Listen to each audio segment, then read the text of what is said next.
The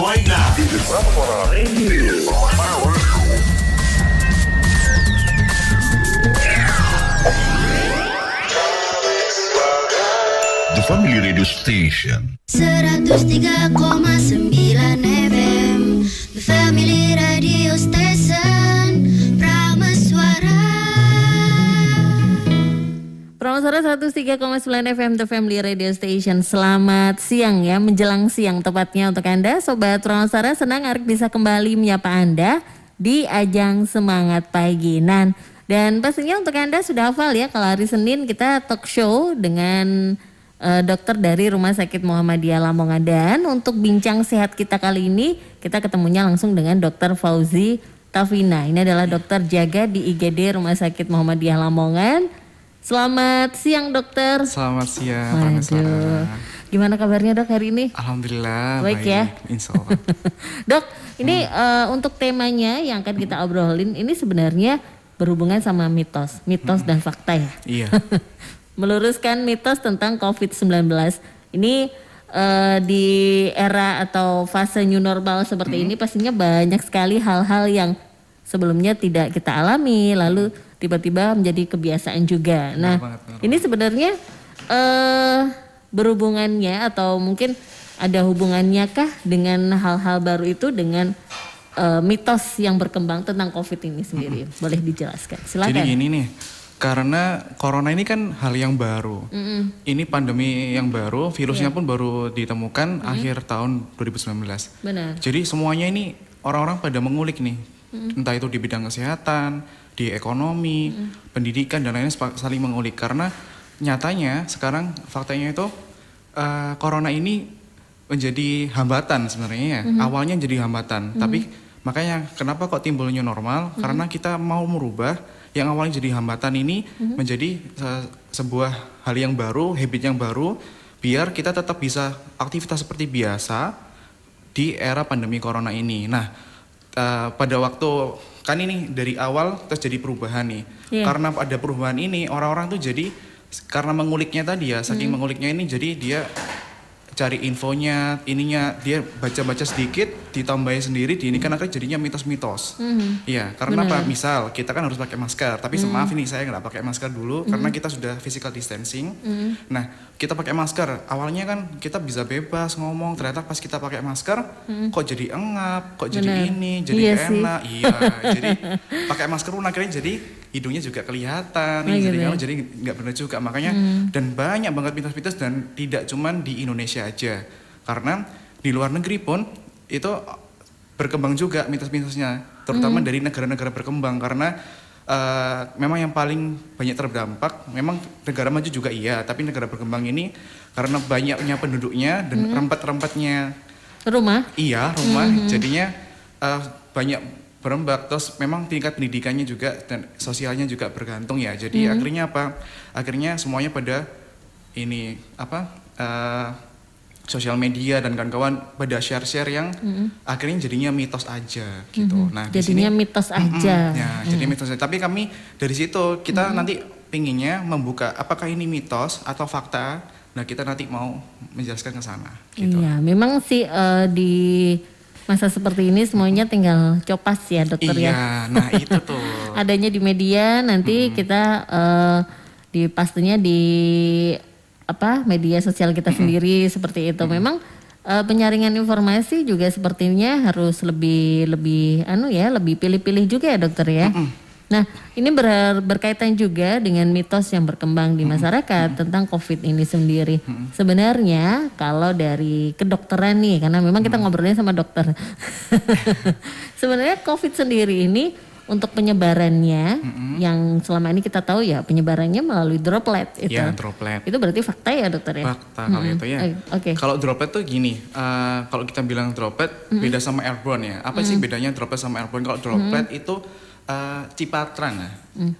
Muncratan maaf ya, muncratan. Jadi butuh dimuncratkan dulu. Beda sama airborne. Kalau TB, tuberkulosis itu dia airborne. Jadi dibatukkan dia bisa nyebar ke ruangan. Tapi kalau droplet enggak. Kalau droplet memang harus dibatukkan. Makanya sebenarnya kita waspada boleh, tapi panik jangan. Jadi ya jangan terlalu over juga gitu. Jadi yang penting physical distancing. Terus kalau memang lagi ini ya pakai masker. Insya Allah kita bisa aman kok dari situ ya. Iya, ini mungkin dari masyarakat luar, khususnya orang Lamongan juga. Sebenarnya mereka ketika di keluar rumah pun disarankan keluar rumah ya dokter ya, keluar disarankan rumah menggunakan masker. Nah, ini nanti dulu ya. Sebelum kita bahas maskernya, saya sih pingin bahas new normal itu apa dulu sih? Ya, Boleh, silakan. Boleh ya. Jadi new normal itu apa sih? Itu perubahan perilaku untuk tetap menjalankan aktivitas kita seperti biasa, yang ke pasar ya ke pasar. Nah, nantinya pengen yang sekolah juga tetap bisa sekolah, kerja seperti biasa, tapi diterapkan protokol kesehatan. Gunanya apa? Biar untuk mencegah penularan COVID itu tadi. Nah, jadi dengan era new normal ini kita harus memiliki habit-habit yang baru, kebiasaan-kebiasaan yang baru. Contohnya apa? Yang paling mudah, cuci tangan. Cuci tangan bisa pakai sabun yang paling ringan, pakai sabun sama air yang mengalir selama 40 detik minimal, atau pakai hand sanitizer. Hand sanitizernya sekitar 20 detikan. Lalu dijaga jaraknya 1 meter antara orang lain dari satu orang ke orang lain. Terus jangan menyentuh muka kita, apalagi kalau tangan kita belum cuci tangan. Terus pakai masker. Kalau lagi nggak enak badan jangan keluar. Terus dihindari hal-hal yang bisa memberatkan paru-paru kita, misal merokok, atau memberatkan metabolik kita, misal minum minuman keras dan kawan-kawan. Terus, nah tadi bahas tentang masker ya. Masker. Ini kalau dulu awal-awal semuanya pada pakai masker bedah nih. Nah, pakai masker medis ya, sampai jadinya mahal. Bahkan kami yang dari medis pun tidak bisa beli karena terlalu mahalnya itu tadi. Yang pertama uangnya yang memang dari mahal, tidak terbeli. Yang kedua pasokannya pun tidak ada. Nah, lalu habis itu berubah nih jadi masker kain atau fabric ya, masker kain. Terus habis itu bedanya apa sih? Kapan sih kita pakai masker medis? Kapan sih kita pakai masker kain? Nah, ternyata masker medis ini sebenarnya masker kain aja cukup. Yang penting penggunaan sama ininya benar. Nah, siapa yang harus pakai masker medis? Yang pertama memang petugas medis yang dia bekerja di layanan kesehatan, yang ketemu sama pasien. Yang kedua, orang biasa pun juga boleh kok. Siapa aja? Yang pertama, dia yang sakit, dia yang gak enak badan, dia harus pakai masker medis. Karena apa? Untuk mencegah penularan. Karena kita tidak pernah tahu kalau infeksi virus itu gejalanya bisa sama semua antara awal-awalnya ya. Demam, nyeri-nyeri otot, nyeri kepala, mual muntah, dan itu sama semua. Sama semua ya dokter. Mirip-mirip di awalnya. Di awalnya memang mirip-mirip. Jadi ya itu kita kalau lagi sakit ya kita pakai masker bedah harusnya ya, pakai masker medis. Terus yang ketiga, yang punya komorbid ya, yang punya penyulit. Apa aja penyulitnya? Misal dia yang di atas 60 tahun. Kalau 60 tahun metabolismenya sudah mulai turun, imunitasnya juga mulai turun. Apalagi yang pasien-pasien yang geriatri itu ya gampang sakit ya, gampang sakit, terutama yang punya diabetes, punya hipertensi. Nah, kalau punya komorbid penyakit itu ya kalau keluar rumah lebih baik pakai masker medis. Terus sama orang-orang yang imunokompromis. Siapa sih imunokompromis? Imunokompromis adalah pasien-pasien yang imunnya ini lebih rendah daripada orang biasanya. Gampangnya seperti itu. Lupus. Iya, kalau lupus itu kan penyakit autoimun juga ya. Jadi imunnya juga cenderung lebih rendah. Terus yang lain lagi bisa orang-orang yang seperti punya ada kanker, ada penyakit yang imunokompromis yang lain ya. Terutama diabetes ya.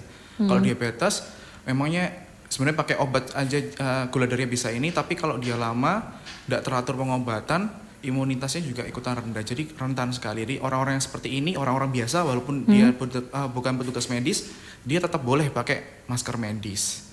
Memang orang-orang yang lanjut usia, yang memiliki penyakit riwayat seperti itu, ini gampang atau rentan ya dokter ya? Rentan sekali.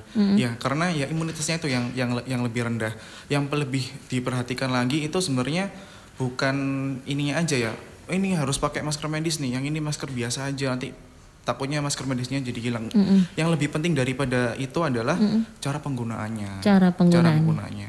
Jadi memang harusnya setiap orang itu dia paling nggak punya kantong plastik kecil untuk menyimpan masker-maskernya, walaupun dia pakai masker kain pun. Itu harus disimpan sebelum pakai, kita cuci tangan terlebih dahulu. Diambilnya itu bukan tengahnya masker, tapi si talinya ini diambil dari talinya, dipasang yang baik. Kita hindari tangan kita menyentuh ini Yang tengahnya, yang bagian tengahnya kita hindari. Jadi kita pegang dari talinya saja, dipakai. Terus setelah pakai dicuci tangan lagi.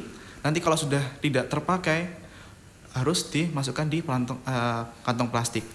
Terutama untuk ini ya, kalau masker medis itu memang sekali pakai. Jadi habis dipakai harus dibuang.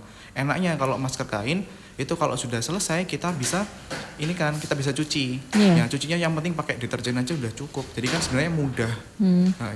Nah, itu Dok, masker medis atau masker bedah yang beberapa waktu lalu sempat mahal. Ini banyak. Masih mahal ya? Masih mahal. Tapi udah turun alhamdulillah. Udah turun ya. Kemarin-kemarin lebih mahal gitu. Bahkan oknum-oknum yang kurang bertanggung jawab pun mereka menggunakan sepertinya kayak gimana ya? Jadi peluang ya. Jadi didaur ulang gitu dokter ya. Ini nih banyak kayaknya video-video yang memperlihatkan penggunaan masker daur ulang itu tadi dijual lagi gitu. Ini gimana dok, kalau kita mau buang si masker itu tadi? Iya, kalau dengerin yang kayak gitu terus didaur ulang kayaknya bahaya banget ya. Itu jadi caranya gimana sih biar kita tuh ndak ini ya, dipotong aja, digunting ya. Paling gampang si tangkainya ini ditarik, karena sekali ditarik dia bakal rusak.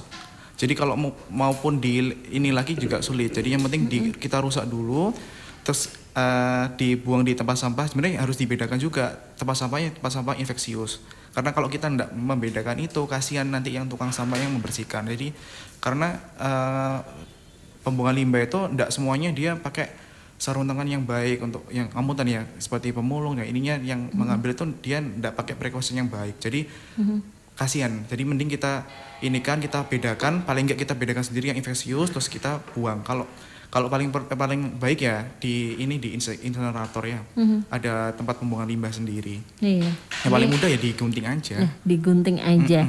Ini jadi salah satu cara supaya tidak dijadikan peluang oleh si oknum-oknum yang kurang bertanggung jawab tadi. Anda sobat bisa simak terus ya di talk show kita kali ini dengan Rumah Sakit Muhammadiyah Lamongan, dan temanya juga cukup menarik ya. Ini meluruskan mitos atau fakta. Nah, kita luruskan di sini tentang COVID-19. Untuk Anda tetap stay tune terus di 103,9 Promosari FM Lamongan. 9 FM, The Family Radio Station, Prameswara.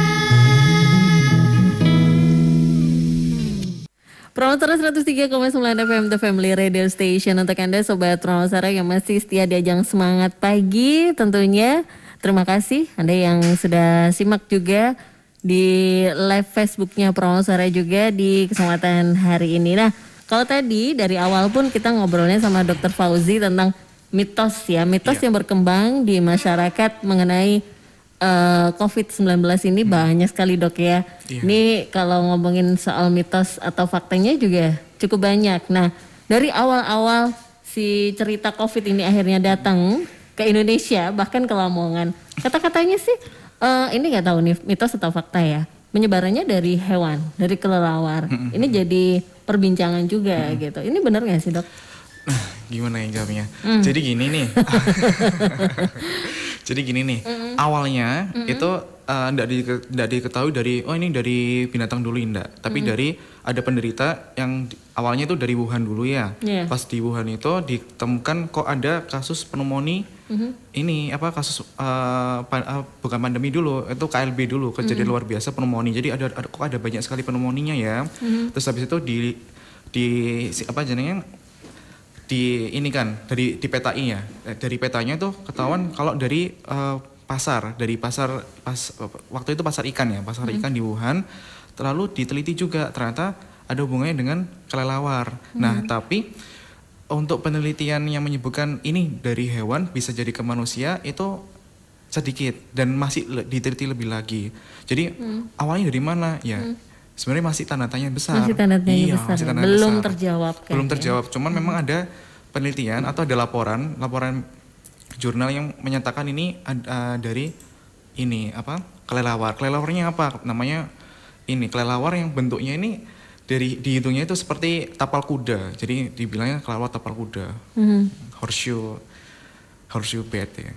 Nah, ini memang perbedaan antara COVID dan juga flu biasa. Ini katanya sih dokter ya, katanya juga hampir sama. Persamaannya tuh hampir sama, gejalanya, demam, kayak gitu-gitu. Ini benar gak sih dok? Bener banget. Oh benar banget. Nah, jadi gini, infeksi virus, kita ngomongin dari infeksi virus secara umum dulu. Infeksi virus kalau dia awal-awal itu gejalanya sama, panas, demam tinggi mendadak. Awalnya enggak masalah, tiba-tiba dia sorenya ininya demam tinggi, diikuti dengan nyeri kepala, dilanjutkan dengan nyeri-nyeri otot, terus nyeri ada mual muntah dan kawan-kawan. Nah, ini infeksi virus ini nanti kita lihat lagi, entah itu demam berdarah, awalnya demam berdarah atau flu biasa, ada batuk pilek juga, atau corona ini sama semuanya. Jadi awalnya memang sama. Apa yang membedakan? Yang membedakan yang pertama adalah penyebarannya. Kalau flu biasa penyebarannya tidak secepat corona ini. Tapi kalau corona ini dia dari 10 kali ini dia bisa sampai ribuan orang yang terkena. Itu yang pertama. Yang kedua, tingkat progresivitas penyakitnya. Kalau dari corona ini dalam 3 hari sampai 5 hari dia bisa sampai menembus ke paru-paru. Sedangkan kalau flu biasa susah seperti itu ya. Kecuali kalau orangnya memang imunnya rendah sekali baru bisa seperti itu. Tapi kalau dari corona ini bisa sampai ke paru-paru. Nah, ke paru-parunya sendiri itu bukan yang di sana bukan virusnya aja, tapi karena dia terkena infeksi virus si corona ini, akhirnya imunnya ikutan turun, terus ada bakteri yang lain yang menghinggapi. Nah, itu yang bikin memperparah keadaan semuanya. Jadi memang mirip-mirip di awalnya.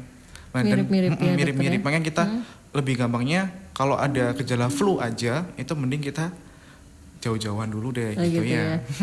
Nggak flu pun jauh-jauhan nih dok. Nggak flu pun jauh-jauhan. Apalagi kalau physical distancing ya.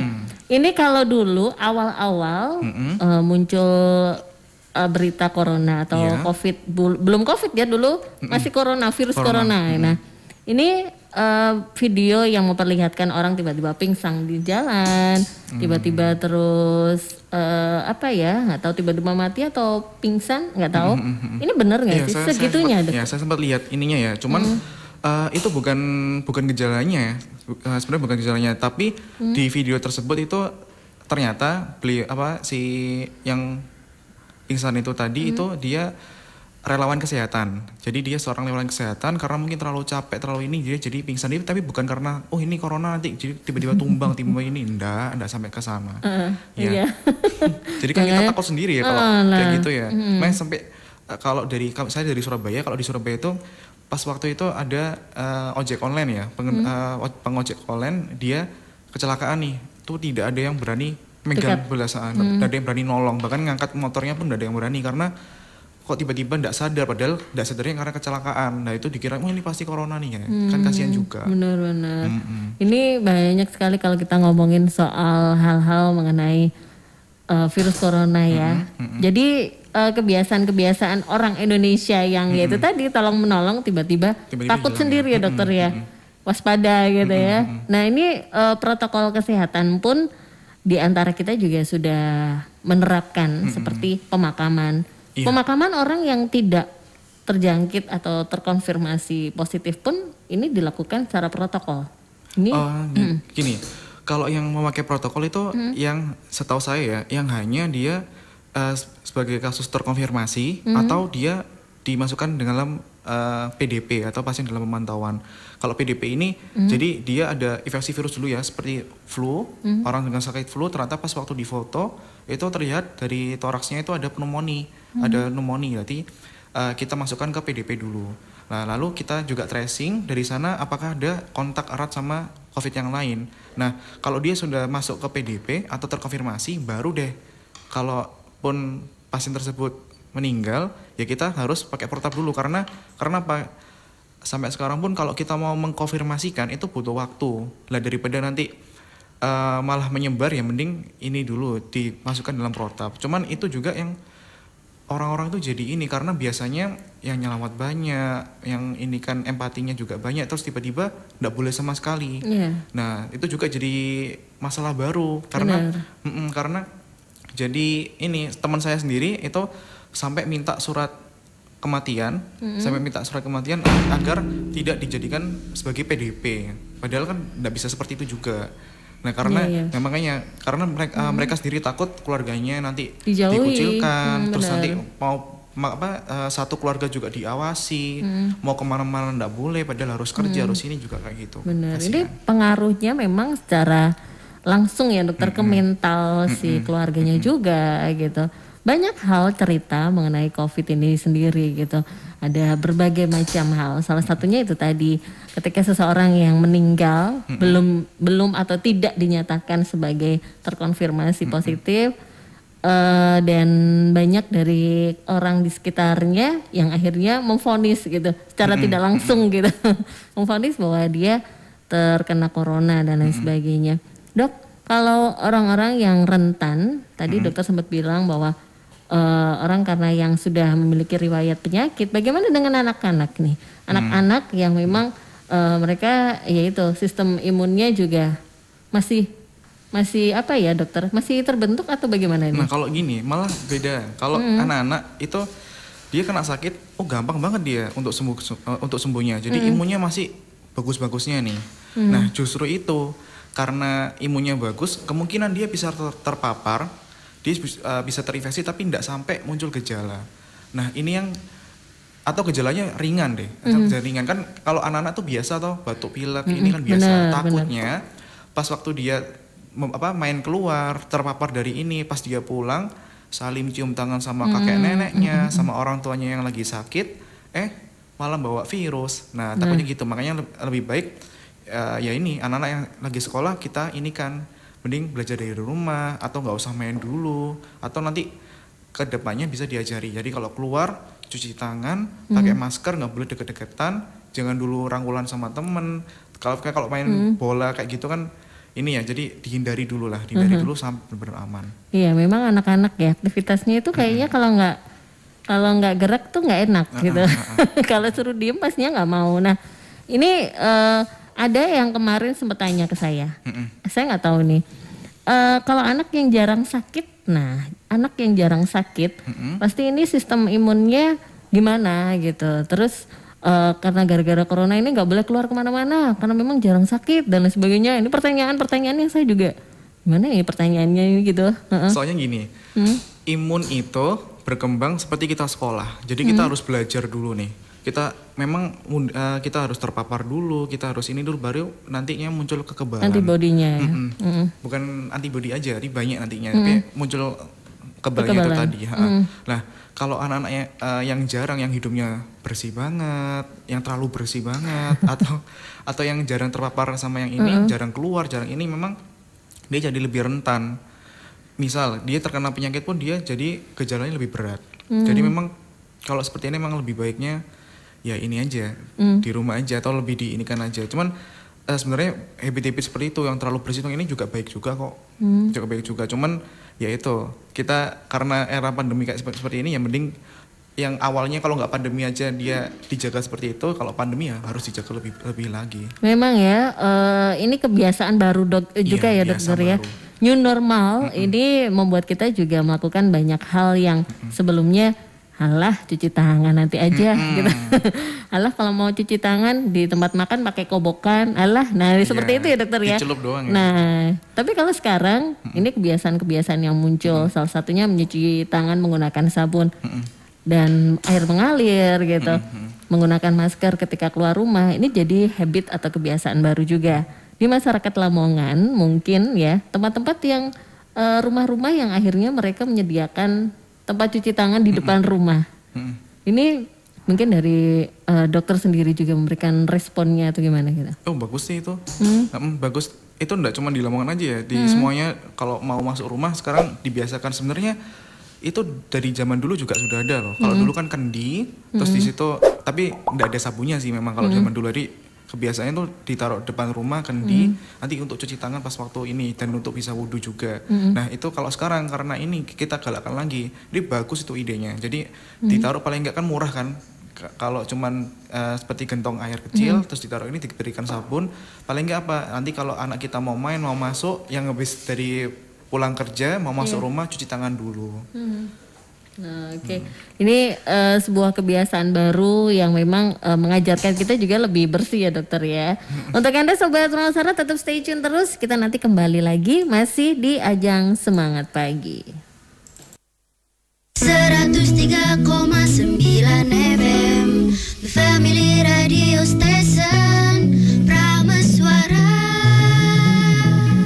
Prameswara 103,9 FM The Family Radio Station. Untuk Anda Sobat Prameswara di kesempatan siang hari ini, obrolan atau bincang sehat kita kali ini juga masih bersama dengan Dr. Fauzi Tafina ya. Ini adalah dokter dari Rumah Sakit Muhammadiyah Lamongan. Meluruskan banyak hal mengenai mitos-mitos yang berkembang, tidak hanya di dunia nyata ya dokter ya, di dunia maya pun sebenarnya mitos-mitos mengenai virus corona atau COVID-19 ini banyak sekali. Di masa new normal seperti ini setelah beberapa kota, setelah PSBB dan lain sebagainya, ini akhirnya melakukan fase new normal. Ini banyak hal yang memang berkaitan dengan COVID-19 yang sekarang ini sudah banyak yang melakukan langkah-langkah seperti kalau nggak pakai masker didenda gitu ya kalau keluar rumah ya. Ini merupakan salah satu hal yang dilakukan oleh kota-kota yang awalnya sudah melakukan PSBB. Nah dok, kalau tadi dokter sempat bilang bahwa memang orang yang rentan tertular COVID-19, terus mereka-mereka yang orang tanpa gejala. Nah ini biasanya kan memang tidak mengalami gejala, tapi ternyata sudah terpapar virus. Itu gimana dok? Orang tanpa gejala adalah orang yang tidak ada gejala sama sekali, tapi pada waktu di rapid atau di swab itu ada virus di dalam tubuhnya. Nah untuk OTG ini itu kan itu ada dua ini sih, ada yang bilang tidak bisa menularkan, ada memang pelaporan yang kalau dengan OTG ini bisa menularkan, makanya dulu sempat di PSBB, luar negeri sampai di lockdown dan kawan-kawan. Nah kalau saya pribadi menyikapinya karena masih ada perbedaan dan masih diteliti lebih lanjut, ya belum bisa ngomong banyak ya. Jadi lebih baik apa? Lebih baik kita antisipasi aja. Jadi lebih baik memang physical distancing, pakai masker dengan kawan. Karena di WHO sendiri itu ada pelaporan untuk OTG ini dia bisa menularkan, tapi masih diteliti lebih lanjut karena pelaporannya cuma sedikit. Dan kita belum diteliti lagi seberapa cepat ininya, kalau dia tanpa gejala dia seberapa cepat penyebarannya, terus nantinya apakah nanti dia tetap tanpa gejala terus nih atau nantinya dia jadi muncul gejala. Nah kita itu masih dalam penelitian juga. Nah banyak pihak yang akhirnya dirugikan ya, seperti tempat-tempat wisata dokter. Ini banyak yang ditutup, terpaksa ditutup beberapa bulan, atau mungkin tempat-tempat seperti hotel ini akhirnya ditutup sampai berbulan-bulan dan di PHK karyawannya. Ini dampaknya luar biasa sekali. Bahkan sekarang ini di fase new normal, akhirnya sedikit demi sedikit ini perekonomian salah satunya tempat-tempat wisata ini sudah mulai dibuka. Mungkin ya dari pendapat dari dokter mungkin bisa mengingatkan lagi ke Sobat Prameswara ini, kalau tempat-tempat wisata udah dibuka nih, masih di pandemi seperti ini gimana dong? Gimana menyikapinya ya? Jadi gini ya, itu susah karena kita ngomongin mata pencarian orang lain nih, karena wisata itu tidak cuma tempat wisatanya aja yang dia bisa dapat income, tapi ekonomi kecil dan pasar-pasar itu juga ikutan tumbuh di sana. Jadi kalau ada seperti ini, saya kok jadi takut tapi seperti ini, kurang lebihnya seperti ini ya. Jadi kalau pada waktu wisata seperti ini, yang kita hindari di tempat wisata adalah berkumpulnya itu. Jadi bergerombolnya itu yang kita hindari. Jadi kalau memang karena PSBB juga ya, karena PSBB terus lama nggak keluar rumah. Kita di rumah saja banget, itu tadi ya? Penat sekali memang, penat banget. Saya sendiri pengen, aku udah pengen ini nih ke gunung kayak ini, tapi nggak bisa. Cuman kalau sudah dibuka seperti ini, ya memang kita satu persatu harus mengikuti protokol kesehatannya. Di tempat wisata harus disediakan cuci tangan, tempat sampah yang benar, terus semuanya yang masuk juga harus pakai masker. Yang penting adalah jaga jarak. Dan yang terpenting jangan pernah kita sekali-sekali kalau kita ini ada gejala batuk sedikit pun atau ada batuk pilek aja, jangan pernah keluar deh. jangan pernah ini, jadi jangan sampai karena kita penat, kita pengen ini malah kita membahayakan orang lain. Jadi harus dibangun rasa empati ya masing-masing ya. Jadi tidak cuma melindungi diri sendiri, tapi kita new normal ini adalah untuk melindungi orang lain di sekitar kita juga. Iya, benar. Memang kalau batuk, pilek, demam gitu lebih baik di rumah saja Di dokter rumah aja. ya. Nah, ada nggak sih dok kalau misalkan nih seseorang yang mengalami seperti tadi penyakit bawaan ya, sebelumnya sudah memiliki riwayat penyakit seperti TBC, diabetes, ini tidak menutup kemungkinan juga kalau misalkan mau keluar rumah. Ini protokol kesehatan yang juga harus diterapkan. Ini gimana dok? Apakah Secara sama umum, juga gitu? Sama, secara umum sama. Cuman kalau dia punya komorbid, ya dia ada riwayat penyakit yang bisa membuat dia ini imunitasnya lebih turun dibanding yang lain, penggunaan maskernya aja mungkin lebih diganti pakai masker bedah atau masker medis ya daripada masker kain.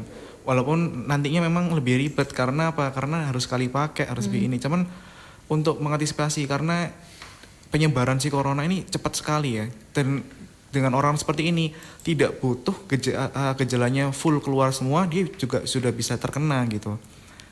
Jadi lebih baiknya ya harus antisipasi sendiri. Mending kalau nggak penting ya nggak usah keluar. Kalau pengen keluar pakai masker medisnya, cuci tangan yang benar, bawa hand sanitizer dulu. Kalau nggak ada sangu sabun aja, nanti sama air mineral gitu. Jadi kalau mau megang hidung, mau megang ini, cuci tangan dulu. Harus dibiasakan memang. Ini bisa dibilang tidak mudah juga. Mungkin mudah. tidak menutup kemungkinan mereka sobat Promosara yang ada di luar sana dokter ya, yang mungkin jangkauannya agak jauh dari kota. Ini nggak terlalu paham gitu ya untuk menggunakan masker atau mencuci tangan dan lain sebagainya. Ini yang kadang-kadang kalau kita pengguna kendaraan umum dan harus bertemu dengan orang yang kayaknya nggak pakai masker gitu, kursinya juga agak dempet-dempetan duduknya gitu. Kalau kita mau negur juga agak gimana ya, nggak enak juga gitu ya dokter ya. Ini gimana dong dok? Itu sosial ya kalau kayak gitu ya. Cuman gini aja. Jadi memang ya kita budayakan senyum dulu, kita minta maaf dulu, kita ingatkan, lalu kita beri terima kasih. Jadi kita senyum dulu, Pak mohon maaf ini lagi era pandemi nih, kita agak jauh ya, atau saya mundur dikit ya, atau Pak dipakai dong maskernya. Walaupun apapun jawabannya dari orang tersebut, dia mau marah, dia menolak dan kawan-kawan, kita tetap terima kasih dan kita yang undur diri. Jadi kita yang mundur aja. Alon-alon ya dokter. Kita yang mundur alon-alon aja. Tapi memang mungkin awalnya dia masih fase denial ya. Dia masih wah masa kayak gini. Nanti dia marah-marah dulu. Tapi lama-lama kalau semuanya orang ini mengikuti dan berkatanya baik, ndak ngegas duluan, nanti lama-lama dia bakal menyadari kok. Malu sendiri ya dokter. Iya, memang butuh waktu. Iya, ini mungkin salah satu pertanyaan yang muncul ya ketika mungkin sobat Promosara di luar sana juga menggunakan kendaraan umum sebagai salah satu transportasi yang kok nggak mau pakai masker sih? Karena memang mau tidak mau kita dempet-dempetan dok, karena memang penuh gitu seperti itu. Nah, ini jadi suatu hal yang mungkin saja bisa mengingatkan ke pengguna transportasi umum yang lainnya yang ada di sebelahnya. Untuk Anda sobat Promosara tetap stay tune terus. Kita nanti kembali lagi masih di Ajang Semangat Pagi.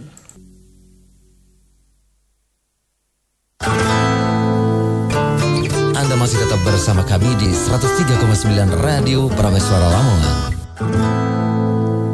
Banyak cerita memang sobat mengenai COVID-19 ini yang sudah ada sekitar dari Desember akhir bahkan hingga saat ini sampai bulan Juni. Ini banyak sekali hal-hal yang berkaitan dengan atau mungkin yang sudah terjadi gitu.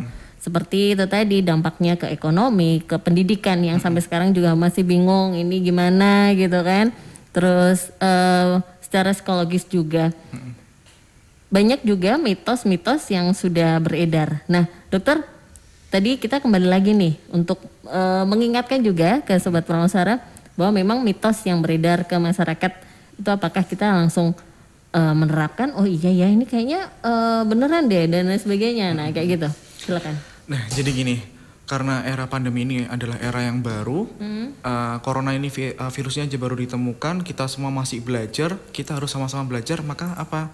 Kita harus jadi orang yang bijak untuk menyikapi penyakit ini. Kita yang pertama kali kita harus menunjukkan rasa empati kita ke pasien-pasien yang terdampak. Misal di satu kampung itu ada yang terkena, kan memang satu rumahnya harus diisolasi mandiri atau dikarantina mandiri kalau tidak ada gejala. Nah, kita sebagai tetangga kita harus melakukan empati. Jangan sampai orang tersebut itu kita kucilkan, tapi kita bareng-bareng kita bungkuskan makanan, ditaruh di depan rumahnya, dari keluarganya juga nanti bisa ambil, kita penuhi kebutuhannya. Terus kita juga mempelajari tentang penyakit ini. Kita belajar dari situs-situs yang bisa kredibel, dipercaya. yang kredibel. Kalau mau pakai yang bahasa Inggris bisa dari WHO, kalau di Indonesia sendiri dari Kemenkes. Dibuka aja ininya covid.co.id, itu di sana banyak banget. Sudah sampai semua hoax-hoax yang ada di Indonesia, yang ada di WA, di Facebook itu dilihat semuanya. Jadi sudah ditumpasi satu persatu. Jadi kita bisa belajar di sana. Terus kita mengadopsi ini cara-cara untuk general precaution-nya, untuk protokol kesehatannya. Di habit-nya itu tadi dijalankan dengan baik. Lalu saat kita menerima informasi mengenai tentang COVID ini, jangan langsung wah kok kayak gini, karena kita terlihat wah ini kok seperti hiperbola ya, seperti dibesar-besarkan kok kayak seru banget. Wah ini harus semua orang harus tahu nih karena gini, karena kalau orang kita kan orang-orang yang gampang kagok ya, gampang ini ya. Jadi kita harus cari tahu dulu. Semua infonya ini kita baca dulu, jangan di-share dulu. Kita lihat kalau ada kalimat-kalimat yang membesar-besarkan, mending jangan di-share dulu, ditahan dulu, atau langsung dihapus. Nanti kita tunggu yang dari TV yang kita bisa terpercaya, dari situs-situs yang bisa dipercaya yang mengeluarkan berita yang pastinya gitu. Terus kita juga yang paling penting adalah ini. Orang-orang yang sudah pernah terdampak ini kan ada yang kan kebanyakan sehat semua nih, nanti kan bakal kembali sehat, itu kita juga rangkul kembali mereka. Jadi jangan sampai karena dia punya corona terus kita tinggalkan. Bener. Nah seperti itu. Nah nanti mungkin penderita-penderita yang sudah sembuh dia bisa berbagi cerita. Jadi ceritanya ini enggak cuman mitosnya ini wah ini nanti kalau kena corona bakal gejalanya gini-gini, tapi kita juga mendengarkan cerita tentang oh aku bisa sembuh kok, dan sembuhnya bisa sampai jadi kita bisa berbagi pengalaman dan kita lebih tenang jadinya. Yang penting adalah jangan sampai timbul kepanikan, jangan sampai kita menyebarkan berita bohong yang akhirnya nanti muncul kepanikan yang lainnya jadi blunder kita sendiri. Kalau ada panik di masyarakat, yang di efeknya itu bisa sampai ke petugas kesehatannya juga. Kita mau mengantarkan pasien juga sulit, mau memeriksa juga sulit karena semuanya pada panik gitu. Jadi benar. Harus bijak. Tadi dokter juga bilang takut boleh, tapi takut mah nggak boleh. Takut kan nggak boleh. Waspada boleh, takut dan panik jangan. Oke, dibalik sama Arik ya. Nah, ini semoga informasi yang sudah diberikan sama Dokter Fauzi ya di kesempatan hari ini semoga bisa bermanfaat dokter ya, bisa mengingatkan juga ke sobat Tronstar yang lainnya bahwa memang lebih pintar-pintar untuk menyeleksi informasi yang sudah ada ya. Terima kasih Dokter Fauzi. Dan untuk Anda sobat Tronstar tetap stay tune terus di 103,9 Tronstar FM Lamongan. Semangat pagi masih menemani Anda.